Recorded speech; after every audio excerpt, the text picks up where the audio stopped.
Paris ഒളിമ്പിക്സിൽ ചരിത്ര നേട്ടം കുറിച്ച Indian hockey team goal keeper PR ശ്രീജേഷിന് വൻ വരവേൽപ്പൊരുക്കി നാട്. നെടുമ്പാശ്ശേരി വിമാനത്താവളത്തിൽ സംസ്ഥാന സർക്കാരും സ്പോർട്സ് കൗൺസിലും ചേർന്ന് സ്വീകരണ പരിപാടി ഒരുക്കി. ഹോക്കിയുടെ വളർച്ചയ്ക്കായി മുഖ്യമന്ത്രിക്ക് നിർദ്ദേശങ്ങൾ സമർപ്പിക്കുമെന്ന് ശ്രീജേഷ് പറഞ്ഞു. ചരിത്രം കുറിച്ച് തിരിച്ചെത്തിയ PR ശ്രീജേഷിനെ കാത്ത് നൂറുകണക്കിന് ആരാധകരാണ് കൊച്ചി വിമാനത്താവളത്തിലെത്തിയത്. ജില്ലാ കളക്ടർ, MLA മാർ, മറ്റു ജനപ്രതിനിധികൾ, കേരളത്തിന്റെ വിവിധ ഭാഗങ്ങളിൽ നിന്നുള്ള കായിക താരങ്ങൾ ഉൾപ്പെടെ താരത്തെ വരവേൽക്കാൻ നെടുമ്പാശ്ശേരിയിലെത്തി.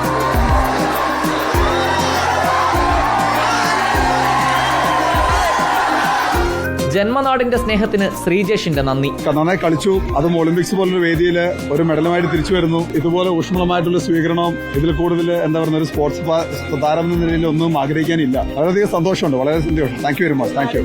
നെടുമ്പാശ്ശേരിയിൽ നിന്ന് റോഡ് ഷോ ആയി ജന്മനാട്ടിലേക്കുള്ള യാത്ര. ശ്രീജേഷ് പഠിച്ച ആലുവ UC കോളേജിൽ ഗംഭീര വരവേൽപ്പ്.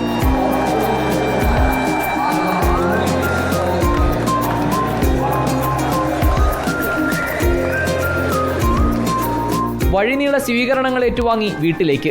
നാട്ടുകാരുടെ സ്നേഹത്തിന് നടുവിൽ കുടുംബത്തിനൊപ്പം വൈകാരിക നിമിഷങ്ങൾ.